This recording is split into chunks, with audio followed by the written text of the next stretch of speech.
तो चिनाब वैली और दूसरे भी इलाकों में सबसे बड़ा कारण जो है एक्सीडेंट्स का, और चिनाब वैली में तो मेरे ख्याल में हिंदुस्तान में, जैसे हमारे पुलिस ऑफिसर बता रहे थे कि अगर पॉपुलेशन के हिसाब से कैलकुलेट किया जाए तो हिंदुस्तान में सबसे ज्यादा लोग होते हैं।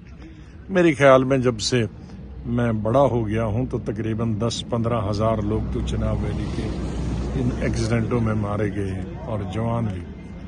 3-4 चीजें पर मेरी नोटिस में एक तो ये तो खैर बड़ी बस थी, उसका कारण यह है कि बड़ी बस वो मैनूवर नहीं करती है। जैसे ये भी अभी मोड़ पे है, 2 लेन तो है लेकिन स्पीड से जब आई तो सीधे चलेगी। एक तो स्पीड को रोकना, दूसरा एक वक्त था ऐसे 60 साल पहले, 50 साल पहले, उन दिनों ट्रैफिक पुलिस बड़ी इफेक्टिव थी। अब आहिस्ता आहिस्ता ट्रैफिक पुलिस खत्म ही कर दिया गया है पूरी स्टेट में। ट्रैफिक 1000 गुना बढ़ गया है, कई हजार गुना बढ़ गया है, और ट्रैफिक पुलिस कई हजार गुना कम हो गई है।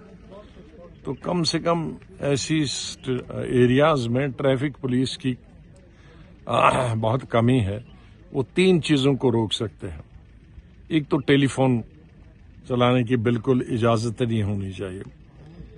टेप रिकॉर्ड सुनने से भी बहुत उनका ध्यान उधर लग जाता है। तीसरी स्पीड, और चौथी है उसमें ओवरलोडिंग। जैसे इस बस में 38 की कैपेसिटी थी लेकिन 56 लोग इसमें बैठे थे, 56, तो हैवीली ओवरलोडेड, लेकिन साथ में स्पीड भी जबरदस्त थी। तो ये 4 चीजें तो बड़ी गाड़ियों के लिए। छोटी गाड़ियां जब से ये बैंकों का 5000 4000 में भी लोन मिलने लगा, तब से भी चिनाब वैली में तबाही मच गई कि बेकार हमारे बच्चे, जाहिर है जरूरत के हिसाब से गाड़ी लेते हैं बैंकों से, अलग अलग 5 सीटर 6 सीटर, लेकिन उसमें भी चढ़ाते हैं 20 लोग। तो एक तो ओवरलोडिंग हुआ, और उसको ट्रेनिंग जीरो है। ट्रेनिंग, वो ट्रेनिंग कुछ भी नहीं करते हैं।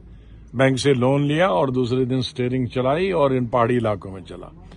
उनकी कंपलसरी है 1 साल ट्रेनिंग करना। जो भी बैंक से लोन ले तो ड्राइवर ट्रेंड होना चाहिए, अगर नहीं है, अनएम्प्लॉयड यूथ है, तो उसको ट्रेनिंग देना चाहिए, और ओवरलोडिंग उसमें भी देखनी चाहिए। ये 4-5 चीजें अगर मिला के हम इसका इलाज करें, ऐसा नहीं है सड़कें बहुत बनी है। अब ये इस पहाड़ी इलाके में 2 लेन इस तरह की सड़क, लेकिन अगर ओवरलोडिंग हो और स्पीड वो प्लेन की तरह चले तो एक्सीडेंट स्वाभाविक है। तो सरकार को भी एहतियात करनी पड़ेगी, पुलिस को सतर्क रहना पड़ेगा, ट्रैफिक पुलिस को, और लोगों को भी खुद सतर्क रहना पड़े। आधा घंटा अगर लेट पहुंचे तो कुछ नहीं जाएगा, कई सैकड़ों जाने, हजारों जाने बच सकती हैं उस ड्राइवर की वजह से।